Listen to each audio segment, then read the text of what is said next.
everyone, I'm Ione Butler and I'm the founder of Uplifting Content. I hope you are all well. I would love to get some comments and thoughts from you guys today, and I'm very excited to introduce you all to the lovely Helena Grace Donald. She is, well, actually, I'll let you talk about yourself and say what you are. Awesome, thank you.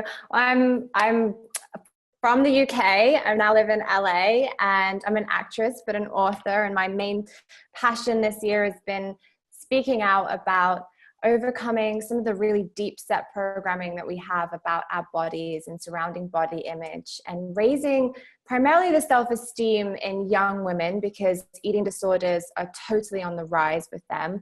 But I think this applies to everybody. I think that I love the title, Learning to Love the Person in the Mirror, because I think all of us have programming regarding our body image, and then that goes deeper to our sense of self-worth. So I think this is just a really important topic for us all to talk about at the moment. I agree with you, and it's funny how, so I spoke to a really lovely woman called Kelly Levesque as well, and she's all about nutrition and fitness and things like that, how prevalent it is. And I forget, there was a time where I was just so consumed with media images that I wanted to change all these things about myself, and didn't like the shape of myself, and wanted to fit into this box, and I've luckily moved on from that, but it's such a massive thing for so many people that just are not happy with themselves, and you're like, yeah, but you're perfect. So it is definitely an important topic to talk about. And so first of all, everybody, if you've got questions for Helena, let us know. If you've got stories about your experience with body love and yourself and how you've overcome things, or if you're struggling with things, tell us about it. We would love to have a conversation with you. So Helena, would you tell us a little bit about your story and how you came to write the book? Because it's awesome. Right. Well, so similar to you, I was totally programmed to think that I would only be happy when I looked a certain way. And that programming was coming from so many different areas. And that's something we really have to look at to get to the root of the issue, is where is this programming coming from? Because yes, it's coming from the media, but it can be coming from the home as well. It can be coming from the programming of our parents, our peers, our colleagues.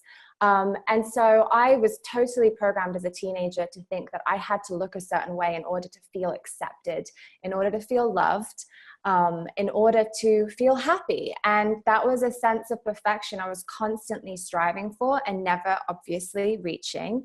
And so it just negatively spiraled out of control, and I could barely even look at the girl in the mirror. I couldn't look at my reflection. There was, as you say, there's so many things I thought I had to change about myself as a teenager. I mean, literally considering like plastic surgery, full force, like researching having plastic surgery done as a teenager, just to feel a sense of acceptance and a sense of self-love. And being bombarded by images in the media that are filtered and that have been, retouched, and thinking that was real life, and that was the goal, and that was what I had to strive for, trying to constantly fit into this box as a woman that I think a lot of us are trying to fit into. And so obviously that developed pretty negatively in my life into an eating disorder, because I just didn't know how to control all of these feelings and the pressure I was putting on myself. And that's, a lot of young women are suffering from eating disorders as well, because they don't know how to cope with those pressures. And it's a means of control. So for me, bulimia was my escape. I mean, what a negative escape to have, but that was the only way I knew how to cope.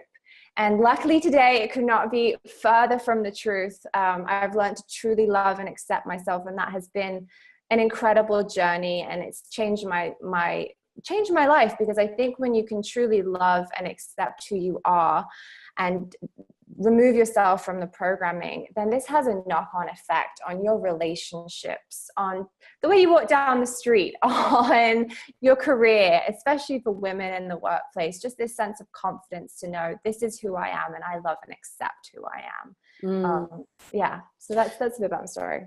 So what changed for you? What was what yeah, what we've just got a comment from Loz. People give me a hard time because I read the comments as I'm talking. Excuse me, but I just get excited when people communicate. No, it's awesome. Talk to us.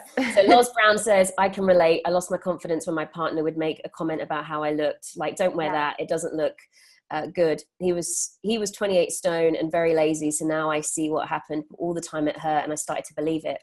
I think that happens to a lot of people. There's someone in my family that happened to in past relationships. And yeah, it's just, yeah. So tell us. It's a knock-on effect on our confidence. And instead of us, what we need to do is say, okay, where is that person's programming coming from that they feel the need to treat me like this? Because, and that takes a lot of, courage and will, but for sure, I had the exact same thing happen to me, but with my own mother. So growing up, my mother was so deeply programmed to want to make her daughter as happy as possible, but thinking that she had to be perfect in order to be happy. And knowing that I wanted to be in the industry and be an actress. So her comments massively affected me. And so, or your mother may be, a lot of children talk to me and they say, like, we go into the programming that they have, and their mother is super positive about them and you're beautiful just the way they are. But her actions and the way she speaks to herself is still having a knock-on effect on them. Same if you're in a relationship, same if, those comments, they definitely can take a toll on our self-esteem.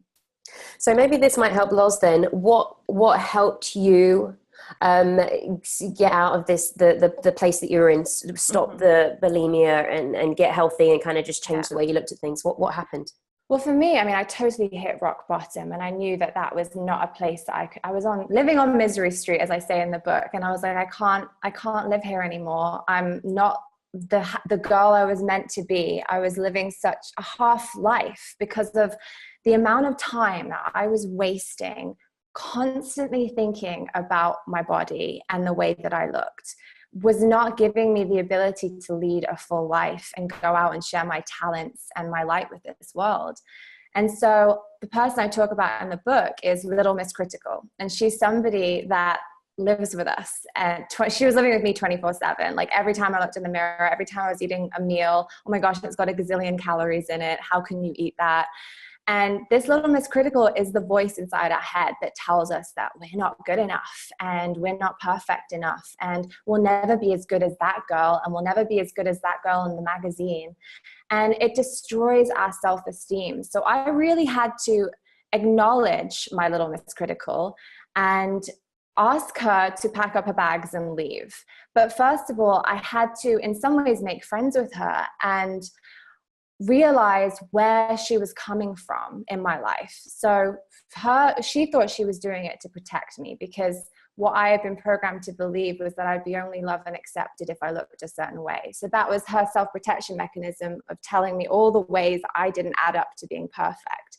So first of all, to all you men and women out there, what is that voice inside of your head that tells you that you're not good enough? And where is it coming from? So when you feel that thought, as well said, her partner was commenting, and I'm sure now when she looks in the mirror, does she have similar thoughts that she's creating in her head herself as well? Her own Little Miss Critical now tells her the ways that she's not good enough. And just recognize that thought when it pops into your head and ask yourself, where is that coming from? Where was the spark in my life as well that created this thought that I'm not good enough? And if we can go back to where this programming began and acknowledge it and see it for what it is, then we can start to heal some of the deeper set issues. Because I was reading this amazing thing in a book last night, actually, and it's, if you walk into your house and there's a flood, do you start grabbing a bucket and trying to chuck all of the water out of the flooding apartment?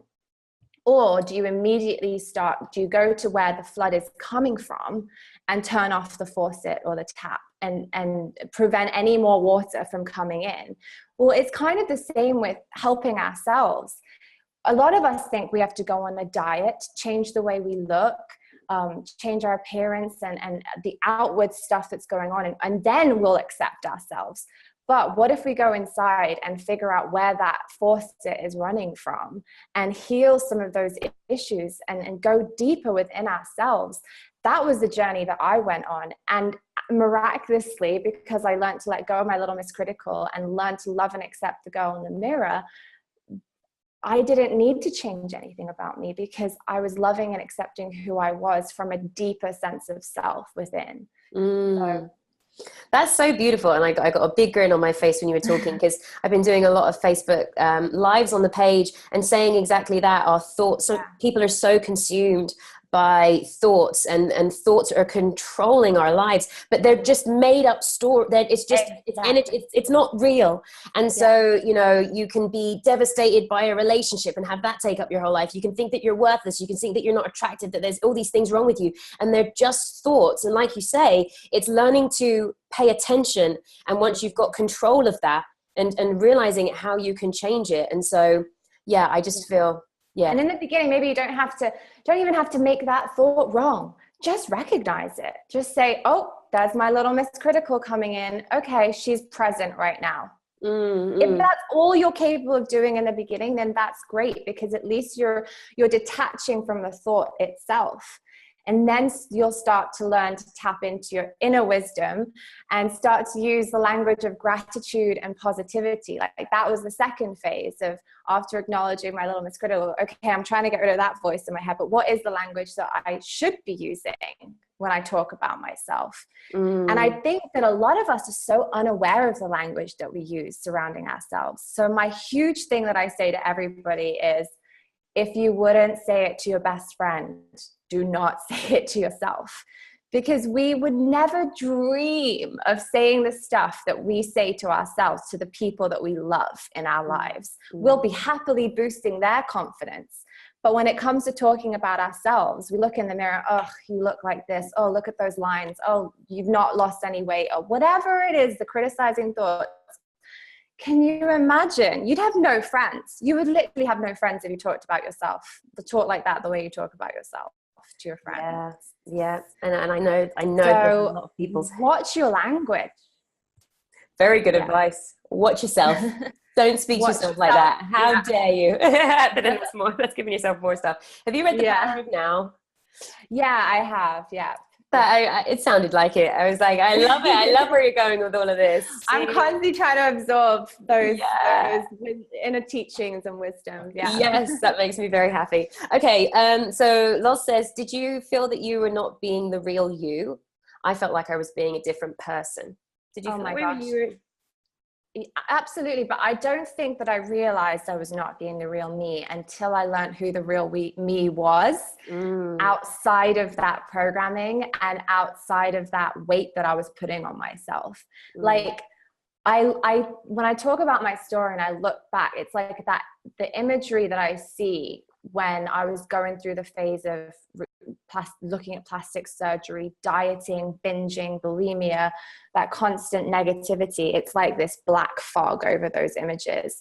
And then when I start, like I'm already smiling, when I think about the difference in my life as a result of learning to love the girl in the mirror and healing those wounds that I had and accepting myself, it's like a bird set free, like for real. I mean, I fell in love with who I was. And funnily enough, a question that came up on my book tour around the country was, is it arrogant to love and accept yourself?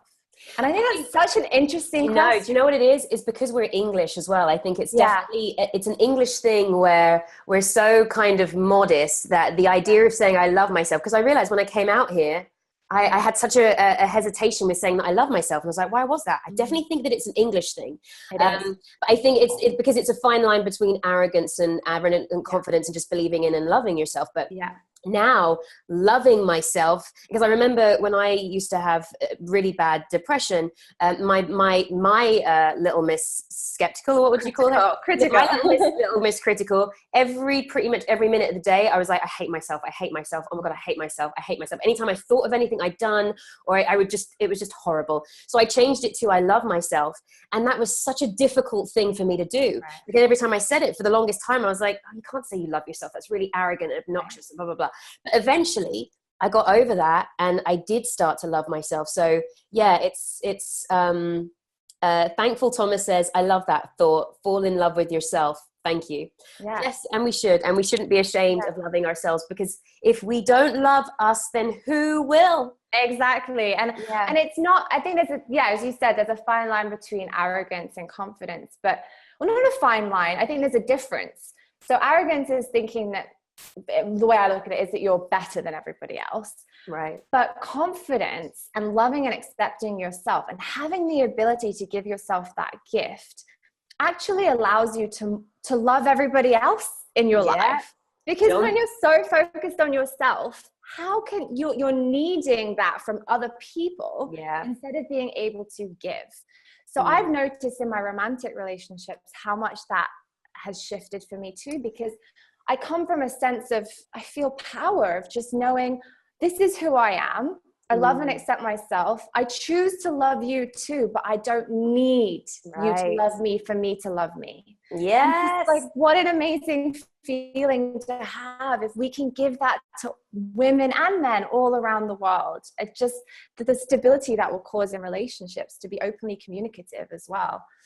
Preach, sister. I did a live stream. I did a couple of live streams this week saying, and one last week saying exactly that. So yeah. And then John says you must love yourself before you can love others. And I agree. Yeah. There's the neediness when you are not okay with you seek the validation and love from somebody else. And that's a whole ton of pressure on another person. That's not very helpful. And also when they don't fulfill your void, then that causes tension in a relationship. And so I always say to everybody, it is no one else's job to make you happy but you. So you have to be good with you and love you and value you and be good with all of that, because nobody else is going to make, even because they can't.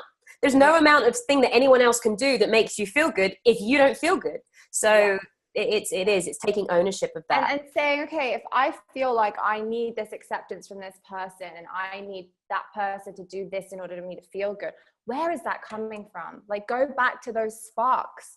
Where is this programming coming from? And like, I ask everyone who's listening today, think of the thoughts that you have about yourself and ask yourself, just close your eyes and it will probably come to you quite naturally.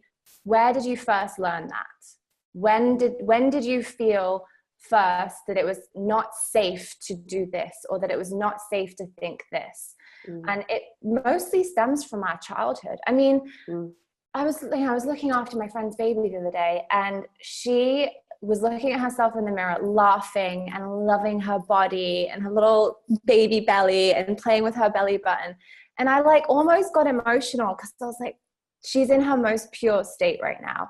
She totally loves and accepts herself, because why wouldn't she? And then the programming starts happening as we grow up that tells us either it's not safe to love and accept ourselves, or the reasons why we shouldn't. But can we get back to that inner child within us that just gave joy and praise for our body, and find gratitude for the fact that we're alive, we're breathing, we're healthy, and accept that this is the body that we're in, and choose to love and accept it.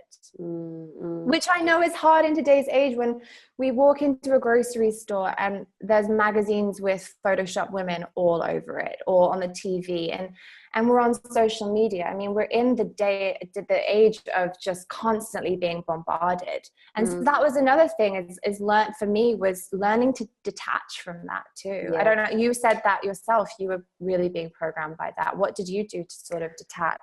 Yeah, I feel very strongly about social media. I've got a love-hate relationship with it. Obviously, everything that I do is on Facebook, and there's social media and things like that. And what I really despise is just very one-sided, airbrushed pictures of perfection, and me, people's highlight reels of life and airbrush stuff.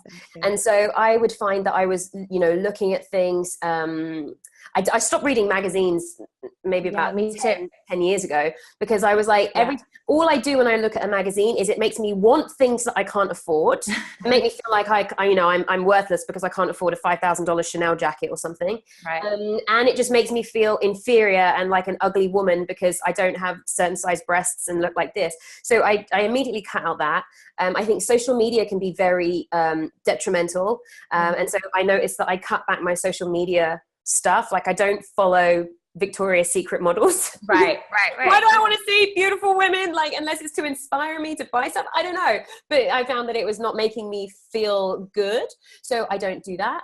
And I just think it's just having an awareness of what we're consuming. And now I feel so strongly about, you know, there's times where I take stuff to, you know, social media is important. I'm an actress. I have this platform, you know, whatever. Yeah. And I feel like whenever I take any type of picture where I feel like I'm trying too hard or I'm trying to be sexy, and it's like, I just hate myself. Like I'm doing something that I know it doesn't sit right with you. It doesn't sit right. It doesn't feel real. It doesn't feel authentic. It just feels like I'm trying to be sexy or I'm trying to be this, rather than just me just being cute and goofy and whatever it is that I feel like expressing. And so, yeah, I'm just very mindful of that. And I think that people should just be aware. If you're watching shows, if you're reading magazines, if you're doing stuff that makes you feel miserable and insecure, just stop looking at them. Be aware of what you're consuming and the effect that it's having. Don't be asleep about it. Yeah. Because if you're not feeling good about yourself, write a list of some of the reasons why that might be the case. Like, what are you? Yeah. I was reading Cosmo and Teen Vogue and all of that growing up. I used to tear out the Victoria's Secret model photos and put them on a calendar and with notes saying, this is your goal. Are you there yet? As a 16-year-old girl going through puberty, like, what the hell? And then I would mark my weight on the calendar every single day.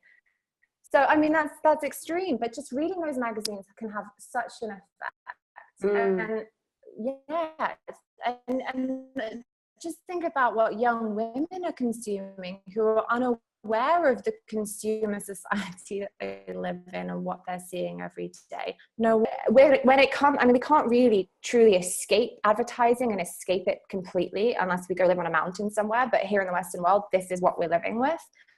So in my book, I talk about at least see the image for what it is and then detach yourself.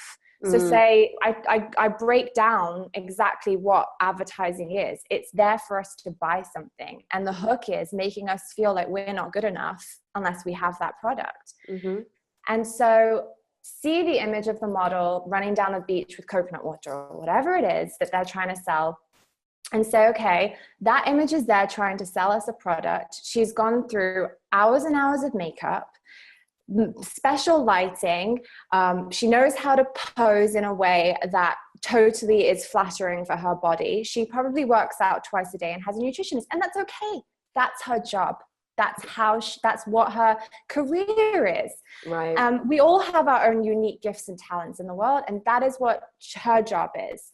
And then the image goes into a photo studio, and I've sat and researched what is going on behind these images, and I've watched them edit. They make the feet longer, so the legs look longer, the hips smaller, the breasts bigger, the neck longer, elongate the cheekbones. I mean, it is insane. I wish every woman could see the retouching. So yes, those are the images we're seeing. But no, number one, what's gone into that image? And number two, say, okay, that's great. This is what they're selling me. This image does not make me any less of a person. Because even models themselves will tell you, we live in LA. I mean, we are around models a lot, and they even tell themselves, I don't even look like that. I mean, and there's a lot of insecure models out there. So everybody is aspiring to be, when I'm this beautiful, if I look that beautiful, I would be happy and everything would be complete. No, models are some of the hardest people out there. Insecure. And that came up a lot on my book tour too, is like, how could they suffer from body image issues? Well, no, actually, they're some of the most insecure people. In fact, my friend called me a week ago who's read my book, and she was on a photo shoot. And she said, I had to tell you because everybody's little Miss Criticals came out to play together. And she said she watched with sadness, because she's really, truly learned to love and accept who she is. She watched with sadness how some of these absolutely stunningly gorgeous women were criticizing themselves together, like a group of inner mean girls that just came out to play, and telling telling themselves all the reasons why they weren't perfect or good enough on this photo shoot that they were being paid for, you know. They're being paid for because of their looks. Exactly. So just, we think that when we strive for something and we lose this 10 pounds and we go on this diet, then I'll be happy. But my true message, and where I found true happiness, was learning that happiness just lives within me. And that's a choice that I'm going to make, and a choice that I will choose to make every day.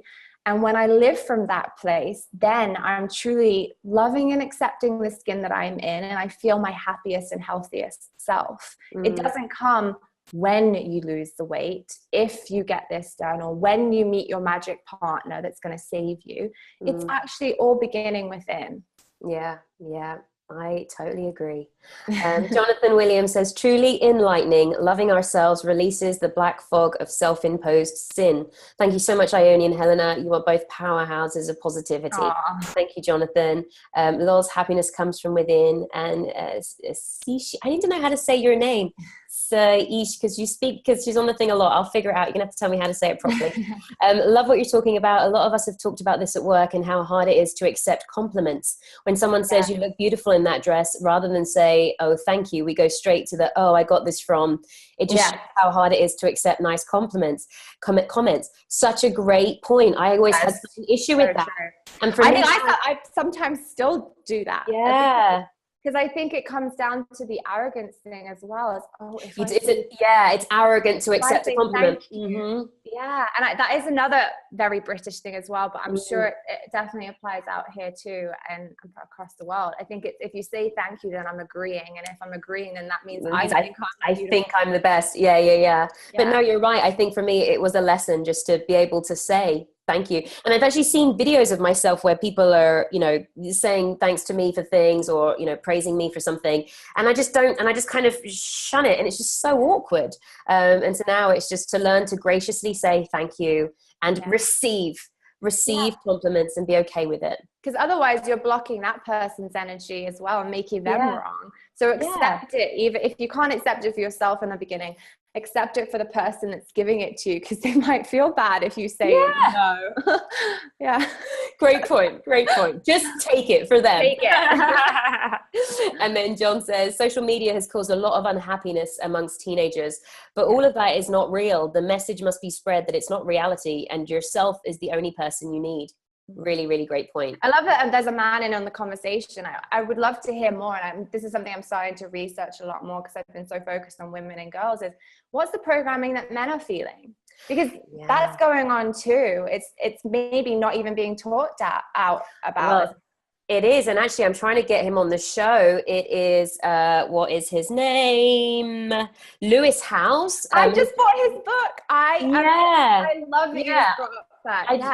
I'm trying to get him on a live stream, because I want to have a conversation with that. So, definitely people are talking about this for men. And that's why I didn't want to say, as the title of this, Learning to Love the Girl. I know that the body issue is such a huge thing for women, but for men, there's, so much to do with like being a man and being tough and being strong and having this type of body. And it's just so many pressures for everybody. So his book just came out. I just ordered it, which I'm really excited, because I think it's important for us women to know and acknowledge the programming the men in our lives are receiving too, because then we can come at more of a loving and accepting place for them. They may not be bombarded with quite as many images of perfection. And I think as women, we are very much programmed that our sense of self-worth comes from the way that we look. I don't know if men have that as much, but they're certainly being programmed to be a man, to be the provider, that if they're not successful, they're not a man. If they're not strong, they're not a man. And looking at any emotion. Exactly, no emotion. And so that's something we really need to love and support for the men in our lives as well. Agreed. Spencer, hey Spencer, what's up? Spencer says, have you guys seen the Black Mirror episode about social media? I think that's where we may be heading. I haven't seen that episode. Tell me about it. It's freaky. So it's sort of set in a kind of dystopian universe, but it definitely feels like it is where the future is heading. It's scary when you watch it. So you use social media. It's like a form of Instagram, but you need people to like you in order for you to have a social standing, like a certain set of standing in the class system in this world that they create. And if you aren't constantly perfect and seen to be liked by people around you, and your likes go down, then you are shunned by society. So it's like all based on how much people like you, but it's all superficial, like nothing real about it. So yeah, that's a little scary. Potentially where it could be going. Yeah, it's interesting with that. I noticed early on with social media, just the idea of like, if I post something and then seeing how much what the reaction gets, it affects my feelings. Yeah. So if I get something that gets a lot of reactions and likes or whatever, then I feel good. And if I don't, then I kind of feel like a loss. And I was just like, what the hell is that?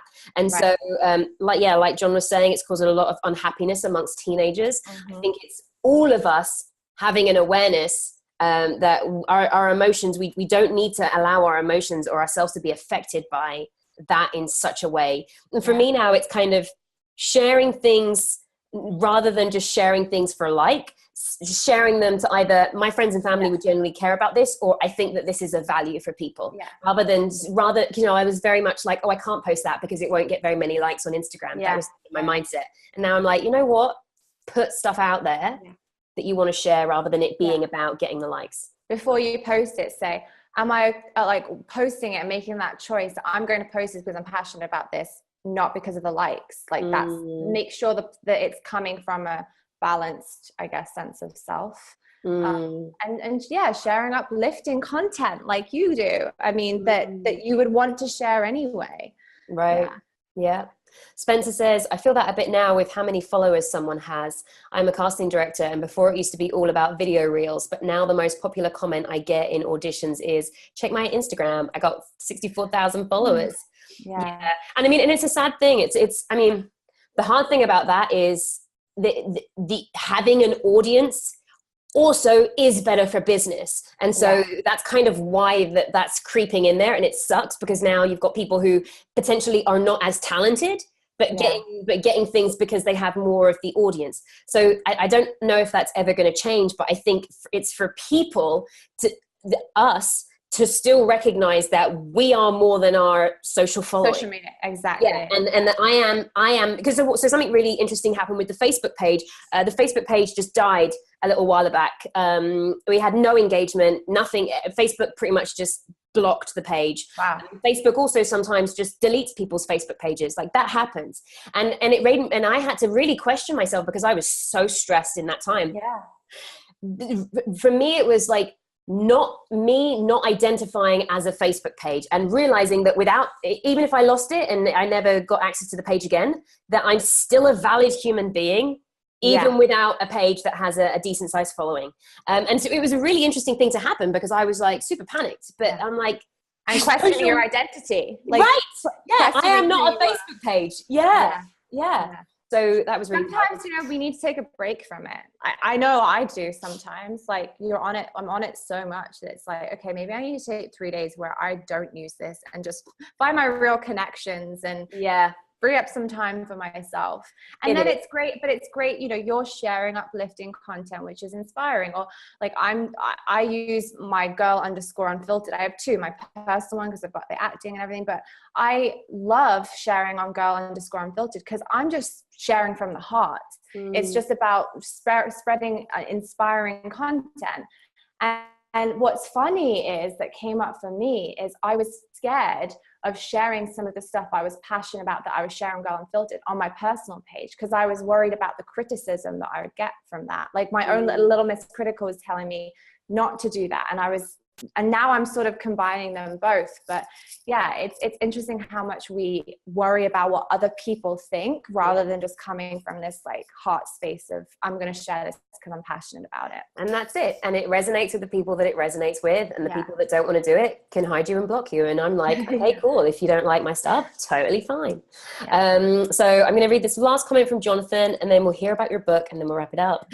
So the feelings of receiving and internalizing compliments from men are definitely mutual. I truly adore any human, especially men, who not only define their feminine and masculine energies, but embrace them with unfailing vigor. I love that, Jonathan. Yeah. I love your comments, Wow. Jonathan. Only then can transcendence begin. We got really great people. I want to screenshot these comments. I want to put them on my wall. It will be there. Yeah, Jonathan, I think he's joined a few, and I love his comments. Very great point. So just tell us quickly about your book and where we can find that. It's actually got it right here. Learning to Love the Girl in the Mirror. It's available worldwide, Amazon. It's available in Australia, the UK, the US, but best place to get it is Amazon. It's primarily, I mean, it is for women. It is also really speaking to young women about overcoming the negative body image issues that they have. But it's for any woman of any age, because I also feel like for mothers and fathers to understand their daughters better. Absolutely. This is great for any parent to read and work through with your daughter together, because there could be programming coming from the parents that's affecting the daughter. I wish my mom had read this. And when I was growing up, it's a book for every young woman to have on her shelf. And also go to girlunfiltered.com, where I've got other content, confidence boosting toolkits, and just learn more about the brand and what I'm speaking out about. So yeah. You rock star. I'm so happy for you. Thank you. Thank you for doing everything you're doing. And I'm glad that it's going well, and such an important thing that needs to be spoken about. So thank you for chatting with us today, Helena. And thanks everyone for listening. Yay. Thanks. Sherry and Loz are saying goodbye with claps. Bye. Bye guys. Take care.